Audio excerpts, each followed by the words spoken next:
বাংলাদেশের রাজনীতির নাটকের মেগা সিরিয়ালের অসীমতম পর্বের দ্বিতীয় পর্বে আপনাদের স্বাগত জানাচ্ছি আমি আতিকুর রহমান পূর্ণিয়া। সিরিয়াসলি বাংলাদেশের নাটক এবং সিনেমায় ফেল করা একটি পদত্যাগ পর্ব চলছে। পদত্যাগ নাটক, সিনেমা, ড্রামা, পথনাটক, মঞ্চনাটক যাই বলেন, সেটার দ্বিতীয় পর্বটা কেমন জানেন? দ্বিতীয় পর্বটা আমার হাতে, এবং আজকের পত্রিকার নিউজ, প্রধান উপদেষ্টার পদত্যাগ করবেন না। প্রধান উপদেষ্টা ডক্টর মোহাম্মদ ইউনূস পদত্যাগ করবেন না, খুব জোর দিয়ে বলেছিলেন। লেখা পোস্টটি সরিয়ে ফেলেন ফয়েজ তৈয়ব, কে প্রধান উপদেষ্টা ডক্টর মোহাম্মদ ইউনূসের বিশেষ সহকারী। ভার নিতে পারবেন না, সরিয়ে নিলেন কেন ভাই? সরিয়ে নেওয়ার তো কোনো দরকার নেই। কি বলা হচ্ছে এখানে? প্রধান উপদেষ্টা ডক্টর মোহাম্মদ ইউনূস পদত্যাগ করবেন না, তার ক্ষমতার প্রয়োজন নেই, কিন্তু একটি শান্তিপূর্ণ গণতান্ত্রিকভাবে ক্ষমতা হস্তান্তরের জন্য ডক্টর ইউনূসকে দরকার আছে। মনে পড়ে গেছে আমার বিএনপির প্রয়াত নেতা মওদুদ আহমেদের কথা।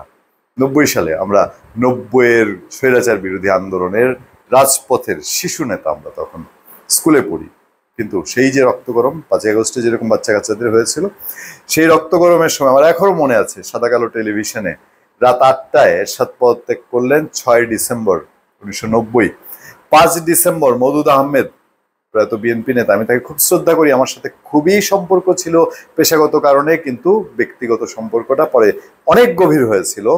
মওদুদ আহমেদ তখন এরশাদ সরকারের ভাইস প্রেসিডেন্ট, উপরাষ্ট্রপতি। বাংলাদেশ টেলিভিশন, তখন বাংলাদেশ টেলিভিশনই আছে, সাদা কালো টেলিভিশনের মওদুদ আহমেদ বক্তৃতা দিয়েছিলেন, তুখুর রাজনীতির দেশ টালমাটাল অবস্থা, পদত্যাগ করবেন না হোসেন মোহাম্মদ এরশাদ। পল্লী বন্ধু এরশাদ, জনগণের কথা, তিনি জনগণের সাথে আছেন, জনগণ তাকে এগুলা করে না, কুচক্রি মহল, শয়তানরা, দুষ্টরা এগুলা করছে। মওদুদ আহমেদ এই বক্তৃতা দেওয়ার পর দিনেই হোসেন মোহাম্মদ এরশাদ পদত্যাগ করেছিলেন, করতে বাধ্য হয়েছিলেন। কথাটা শুধু আপনাদেরকে ইতিহাসটা মনে করিয়ে দিলাম। শুক্রবার ফেসবুক স্ট্যাটাসে দুপুরের দিকে একথা লিখে ফেসবুকে পোস্ট করেন ডাক, টেলিযোগাযোগ ও তথ্য প্রযুক্তি মন্ত্রণালয়ের দায়িত্বপ্রাপ্ত প্রধান উপদেষ্টা বিশেষ সহকারী ফয়েজ আহমেদ তৈয়ব, মানে প্রধান উপদেষ্টা ডক্টর ইউনূস পদত্যাগ করবেন না, এটা লিখে পোস্ট দিয়েছিলেন। এ নিয়ে বিভিন্ন সংবাদ মাধ্যমে সংবাদ প্রকাশিত হয়, তবে বিকেল 3:45টার দিকে, কয়েক ঘন্টা পোস্টটি থাকার পর, সেই পোস্টটি ডিলিট করে আরেকটা পোস্ট দেন ফয়েজ তৈয়ব। বিকেলের পোস্টে ফয়েজ তৈয়ব লেখেন, ডিসক্লেমার, মাননীয় প্রধান উপদেষ্টা স্যারের বিষয়ে দেওয়া স্ট্যাটাসটি আমার ব্যক্তিগত মতামত, এটাকে নিউজ না করার অনুরোধ জানানো যাচ্ছে, ধন্যবাদ সহ। পত্রিকা দুষ্টু, তারা আবার ওইটাকেও নিউজ করেছে। আগে যেটা ডিলিট করছে ওইটা তো নিউজ করছেই, আবার ওইটা ডিলিট করে যে পোস্টটা দিচ্ছে সেটাও নিউজ করছে। দেখেন দেখি, বেচারা কাউকে শান্তি দিচ্ছে না। বলে না যে সব নাকি দুষ্টু লোক, ইউনূস সরকারই ভালো ভালো একটা, সব দুষ্টুরা নাকি ইউনূস সরকারকে ধরে বসছে। দেশ তো শান্তিতে ভেসে যাচ্ছিল, শান্তির বন্যায়। হ্যাঁ, তো এখন যাই হোক, তিনি তার এই পোস্ট তুলে নিয়ে অনুরোধ জানিয়েছেন, ভাই আপনার ফেসবুক পোস্টটা তো পাবলিক পোস্ট ছিল, তো পাবলিক পোস্ট, সাংবাদিকরা আপনার মতো ওইরকম দেশ বিখ্যাত লোকদেরকে পোস্ট তারা কি বলেন এটা দেখার জন্যই তো বসে থাকে, সেটা পিক করে নিউজ করেছিল, বলেন নাই তো এটা ধরে নিউজ করা যাবে না। আচ্ছা, দুপুরের পোস্টে তিনি অনেক কথা লিখেছিলেন, বেশ ভালো ভালো কথা লিখেছিলেন। কথাগুলোর একটা জায়গায় তিনি এসে লিখেছিলেন, দেখেন কথাটা এরকম, যে সেনাবাহিনীকে নিয়ে, বাংলাদেশ সেনাবাহিনী নিয়ে, পাশাপাশি সেনাবাহিনীও রাজনীতিতে নাক গলাবে না, এরকম একটা কথা, যেখানে আমি মনে করি সরকারকে এখন থেকে রাজনৈতিক দলগুলোর সঙ্গে আরো নিবিড়ভাবে আলোচনা বসতে হবে, নিয়মিত বসে, এবং বিভিন্ন বিষয়ে তাদের মতামত চাইতে হবে, কোনো ধরনের বিচ্ছিন্নতা কাম্য নয়। Very good. পাশাপাশি সেনাবাহিনীও রাজনীতিতে নাক গলাতে পারবে না। তো আপনি তো বিশেষ সহকারী, আপনি এই বুদ্ধিটা আগে দিলেন না যে রাজনৈতিক দলগুলোর সাথে নিয়মিত বসতে হবে। এখন সেনাবাহিনীর একটা ঠেলা, ধাক্কা, একটা টাইট, এইসবের মধ্যে সেনাপ্রধান যে কথাগুলো বলেছেন সেগুলোর কারণে এখন পরামর্শ দিচ্ছেন। পরামর্শটা সময় গেলে দিয়ে লাভ কি?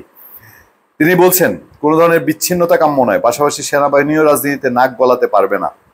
আজকের দুনিয়ায় কোনো সভ্য দেশের সেনাবাহিনীর রাজনীতি করে না, সভ্য দেশের সরকার আপনারা যা করেছেন তা করে। ওকে, তাই ডিসেম্বরের মধ্যে নির্বাচনের বক্তব্যে সেনাপ্রধান ডিসেম্বরের মধ্যে নির্বাচনের বক্তব্যে সেনাপ্রধান জুরিডিকশনাল কারেক্টনেস রক্ষা করতে পারেননি, তার অভিযোগ। দেখেন, সেনাপ্রধান তার জুরিডিকশনাল কারেক্টনেস রক্ষা করতে পারেননি ডিসেম্বরের মধ্যে নির্বাচন। তো যদি সেনাপ্রধান বলতো, নির্বাচন প্রধান উপদেষ্টা যখন বলে, নির্বাচন কমিশন যেরকম পাখির বুলির মতো বলে যাচ্ছে, সরকার যখন বলে প্রধান উপদেষ্টা টাইম ঘোষণা করবে, তো যদি প্রধান উপদেষ্টা টাইম ঘোষণা করে যে ওকে আগামী 2028 বা 29 সালে নির্বাচন, তাহলে সেনাপ্রধান যদি এটা বলতেন, তাহলে কি এটা নির্বাচনের জুরিডিকশনের মধ্যে তখন মনমতো হতো জানি না তখন তিনি কি বলতেন। তবে সেনাবাহিনীকে প্রাপ্য সম্মান দেখাতে হবে, একটু আবার তেল না মারলে হয় না। আস্থায় রাখতে হবে সেনাবাহিনীর প্রশ্নে, হুট করে কিছু করা যাবে না, হঠকারী কিছু করা যাবে না। কি করতে চান আপনারা সেনাবাহিনীর প্রশ্নে? মানুষ জানতে চায় এবং মানুষ এই জায়গায় খুব উৎকোচ একটা ভাব রয়েছে। তেমনি ইনক্লুসিভনেসের নাম করে মেইন মাথা ব্যথা যেটা, আওয়ামী লীগের পুনর্বাসনও চাওয়া যাবে না। কে আওয়ামী লীগের পুনর্বাসনের নাম চাচ্ছে? আপনি কাকে ইঙ্গিত করছেন যে কারণে আপনি এই পোস্টটি নামিয়ে নিতে বাধ্য হলেন? মানুষ বোঝে না। আচ্ছা, বাংলাদেশ সেনাবাহিনী আমাদের গর্ব এবং আস্থার জায়গা, সেটা কেউ ভঙ্গ করবেন না। আচ্ছা, ভঙ্গ আমরা করছি না, দেশের জনগণ করছে না, দেশের জনগণের পালস সেনাবাহিনী বলছে। শোনেন, এই বাংলাদেশে বহুবার এই স্লোগান উঠেছে, আর কোনো শাসন না, সেরা শাসন চাই, তাই না? এই মুহূর্তে চাওয়া একটাই, সেনাবাহিনীর শাসন চাই। এরকম উঠেছে না? অতীতে উঠেছে না?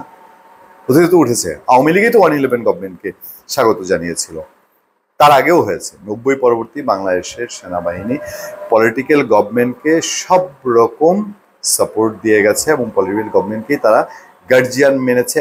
এখনো তারা সেইটারই তৃষ্ণার্ত বুক নিয়ে তাকিয়ে আছে। একটা পলিটিক্যাল গভর্নমেন্ট একটা সুন্দর দেশ পরিচালনার জন্য দরকার, ভাড়াটিয়া মানুষজনকে দিয়ে নয়। এখন সেই জায়গায় এই যে ইউ টার্ন, আমি শুধু এইটুক বলবো, দেশের রাজনীতি এখন যে ক্রান্তিকালে যে একটা ঘুলট লেগেছে, প্যাচ লেগেছে, এমন সময় কোনো হোমজিক্যাল সাইড কেউ নিতে পারবে না, নেওয়ার অবস্থা নেই। এবং কোনো পক্ষ অতি উৎসাহিত, অতি উচ্ছ্বসিত এবং কোনো কিছু মানে ঘটানোর চিন্তা করলে তার জন্য এটা শুভকর হবে না। সুতরাং ধীরে সুস্থে, এবং বাংলাদেশে রাজনৈতিক দলের উপরে সেনাবাহিনী তার অবস্থান এবং দায়িত্বের কথা বলে দিয়েছে। সেনাপ্রধান এর আগে ফেব্রুয়ারিতে সাবধান করে দিয়েছেন।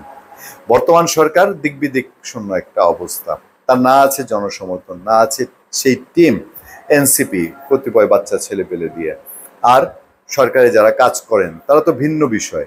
সেখানে ডক্টর ইউনূস সরকারের বা এই অন্তর্বর্তী সরকারের অবস্থান কি? এরকম সবকিছুর মধ্যে দিয়ে এমন কোনো সিদ্ধান্ত এখন যাওয়া যাচ্ছে না বা যাবে না যে এইটাই হচ্ছে সুনির্দিষ্ট। কারণ রাজনীতির এইরকম একটা সময়ে খুব দ্রুততম সময়ে ঘন্টায় ঘন্টায় পট পরিবর্তন হয়, সিচুয়েশন চেঞ্জ হয়।